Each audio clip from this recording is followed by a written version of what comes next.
मेरे पवित्र मन में गुरुदेव आओ, मैं शास्त्र वाचन करूं, प्रतिभा जगाओ।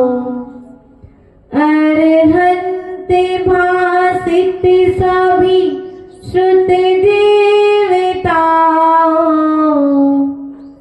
क्या बोलना अब मुझे तुम्हें ही बताओ, क्या बोलना अब मुझे तुम्हें ही बताओ। बोले अनंतानंद सिद्ध परमेश्वरी भगवान की, देवादिदेव मूलायक आदिनाथ भगवान की, देवादिदेव शासनायक भगवान महावीर स्वामी की, आचार्य भगवंत कुंद कुंद देव की, आचार्य भगवंत विराट सागर जी महाराज की, आचार्य भगवंत विशुद्ध सागर जी महाराज की, मम दीक्षा शिक्षा दाता 61 विभव सागर जी महाराज की, सिद्ध चक्र महामंडल विधान की, जिनवाणी पुस्तिका सिद्ध चक्र आराधिकारिका सिद्ध श्री माता जी की, आदिका सभी की जय है। प्रिय बंधुओं, सबसे बड़ा रोग क्या कहेंगे लोग। इस पंक्ति के अनुसार यदि हम अपना जीवन जीते रहे तो हम अपने जीवन को सफल और समृद्ध नहीं बना सकते। लोगों की आदत है लोग कहेंगे, और जब लोगों ने कहने की आदत बना ली है तो तुम सुनने की आदत बना, क्योंकि यदि तुम सुनने की आदत नहीं बनाओगे तो फिर जीवन में उतार चढ़ाव होगा। जीवन जो भी सहर्षमयी चल रहा था, जीवन में जो प्रसन्नता थी, वह प्रसन्नता खिन्नता में बदल जाएगी, और जो सहर्ष था वह सहनशीलता में बदल जाएगा। इसलिए आज लोग क्या कह रहे हैं इस पर मत जाओ। लोग क्या कहेंगे इस बात पर भी मत जाओ। तुम्हें कौन सी चीज अच्छी लग रही है, तुम उस अच्छे कार्य को करने का प्रारंभ करो। क्योंकि एक समय की बात है, एक पिता और पुत्र एक घोड़े को लिए हुए एक नगर से दूसरे नगर की ओर प्रस्थान कर रहे थे। और जब प्रस्थान कर रहे थे तो चलते चलते दोनों थक गए, तो पिता ने अपने प्राणों से प्रिय पुत्र से कहा, बेटा मेरी तो उम्र हो गई है संघर्ष करते हुए, तू ये घोड़ा होते हुए पैदल क्यों चल रहा है। बेटे ने पिता की बात मानी और घोड़े पर सवार हो गया। पिता पैदल चल रहा है, घोड़े पर बेटा सवार है। रास्ता दोनों पिता पुत्र बातें करते हुए अपने प्रेम भरे संवाद के साथ में रास्ते को तय कर रहे हैं। थोड़ा आगे बढ़ते हैं और थोड़ा आगे बढ़ते ही एक व्यक्ति उन पिता पुत्र को देख करके कहता है, देखो तो ये कितना पागल पुत्र है कि अपने बूढ़े पिता को तो चला रहा है और स्वयं घोड़े पर बैठा है। कोई बात नहीं। बेटे के कान में जब ये शब्द पड़े तो बेटा घोड़े से उतरा और अपने पिता को घोड़े पर बैठा दिया। जैसे ही थोड़े रास्ते में चलते चलते आगे बढ़े, तीसरे ने पुनः कहा कि देखो तो ये बूढ़ा पिता कितना निर्दयी है कि अपने कोमल सुकोमल पुत्र के लिए भूमि पर चला रहा है और स्वयं घोड़े पर बैठा है, इसको शर्म नहीं आती। पिता ने जब ये शब्द सुने तो पिता घोड़े से उतर गया। अब दोनों पैदल चलने लगे कि जब हम घोड़े पर बैठेंगे नहीं तो लोग कुछ कहेंगे नहीं, लेकिन अभी भी लोगों को शांति नहीं मिली। जैसे ही थोड़ा सा आगे बढ़े तो तीसरे ने कहा देखो तो ये कितने पागल हैं, इतना हष्ट पुष्ट घोड़ा लेकर के चल रहे हैं और दोनों पैदल चल रहे हैं।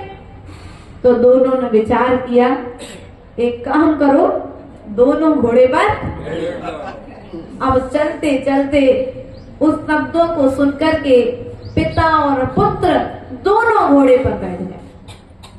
अब रास्ता तय हो रहा था, मंजिल तक पहुंचने ही वाले थे, कुछ दूरी शेष थी। इतने में एक श्रावक श्रेष्ठी और मिल गया। बोला देखो तो इन निर्दयी लोगों को इस घोड़े पर दया नहीं आती। पिता और पुत्र दोनों घोड़े पर बैठ गए तो वे दोनों घोड़े से उतर गए। कहने का तात्पर्य ये है हमारा, तुम अच्छा करोगे तो भी लोग कहेंगे, तुम बुरा कहोगे तो भी लोग कहेंगे। लोगों के कहने की आदत है, इसलिए लोगों के कहने से डरो मत, तुम अपना कार्य निर्बाध रूप से करते रहो, सफलता तुम्हें निश्चित मिलेगी। क्योंकि आज व्यक्ति क्या करता है, लोग कहेंगे, लोग ऐसा कहते हैं, लोग ऐसा करते हैं। अरे भैया, ऐसे कहने में आकर के तुम धर्म मत छोड़ो, तुम अच्छे कार्य करना मत छोड़ो, क्योंकि यदि तुम अच्छे कार्य करना छोड़ोगे तो निश्चित ही बुराइयां तुम्हारे जीवन में प्रवेश कर जाएंगी। इन भावनाओं के साथ में आज हमने द्वितीय वलय के माध्यम से सिद्ध चक्र महामंडल विधान की आराधना की है। वास्तविकता में यह सिद्ध चक्र महामंडल विधान हमारे भीतर में जो सिद्ध भगवान, सिद्ध स्वरूप जो परमात्मा विराजमान है, उस स्वरूप को जागृत करने वाला है। क्योंकि यहाँ इस विधान के माध्यम से हम मात्र सिद्धों की आराधना नहीं कर रहे हैं, इस विधान के माध्यम से हमारे भीतर में जो गुण विराजमान है, उन गुणों को जागृत करके हम अपने सिद्धत्व को जागृत कर रहे हैं। अर्थात ये भगवान की पूजा नहीं है, ये भगवान बनने की तैयारी। किसकी तैयारी है? ये भगवान बनने की तैयारी चल रही है। प्रसून भैया, हम कह रहे भगवान का विधान, भगवान का विधान, भगवान का कोई विधान नहीं है। ये विधान हमारे स्वयं के गुणों के जागरण के लिए है। इसलिए सिद्ध चक्र महामंडल विधान की महिमा हमने पूर्व में श्रीपाल और मैना सुंदरी का जो ग्रंथ हमारे बीच में आया है, हमने उस ग्रंथ के माध्यम से श्रीपाल के कुष्ठ रोग का निवारण तो सुना है, लेकिन श्रीपाल ने गांधी जी ऐसा कौन सा पाप किया था जिसके कारण उसे कुष्ठ रोग हुआ? तो क्या प्रश्न खड़ा होता है, श्रीकांत की पर्याय में उसने पाप किया था? राजा श्रीपाल की पर्याय में उसने पाप किया था कि राजा श्रीकांत के पर्याय में पाप किया? उसने जिस भाव में जिस पर्याय को प्राप्त था, उसने श्रीपाल की पर्याय में तो मुनिराजों की वंदना की है, कभी मुनिराजों की निंदा नहीं की। फिर भी उसके जीवन में ऐसा पाप कर्म का उदय आया, तो प्रभु के चरणों में पहुंच करके जब प्रश्न किया गया तो प्रभु ने इस ग्रंथ के माध्यम से बतलाया कि राजा श्रीकांत कौन था? राजा श्रीकांत जो श्रीपाल के पूर्व भाव में राजा था, वह राजा श्रीकांत ने एक मुनिराज के लिए, जिनका नाम था सुगुप्ताचार्य, उन मुनिराज से थे और व्रत धारण करके उन व्रतों को छोड़ दिया था। क्या किया था? जो नियम लिए थे वे सब नियम तोड़ दिए थे और नियम तोड़ने के फल से क्या हुआ? उसे राज्य को छोड़ना पड़ा। क्या होना पड़ा? इसलिए कभी भी कोई भी छोटा सा भी नियम यदि गुरुजनों से लो तो उसे पालन करना, और पालन करने के पश्चात में यदि कोई धोखे से अत्याचार लग जाए तो गुरुजनों से उसका तत्काल प्रायश्चित, यदि प्रायश्चित नहीं लोगे तो फिर श्रीपाल के जैसा भोगना। अरे मेरे पिता ने तो घर से निकाल दिया। अरे भैया, तुमने पूर्व में पाप किया था ना, पिता ने घर से नहीं निकाला गांधी जी, तुम्हारे पाप ने तुम्हें घर से निकाला है। और हम दोष किसको देते हैं? बोलो तो, दोष किसको देते हैं? अरे भगवान, हमने तुम्हारी इतनी भक्ति करी, तुमने क्या दो? अरे भैया, जो कुछ दे नहीं सकते तुम उनसे मांग रहे हो, और तुम सब कुछ प्राप्त कर सकते हो, सुप्रमाद के वशीभूत होकर के तुम पाप में लगे हो, और जब पाप का फल उदय में आया तो घबरा रहे हो।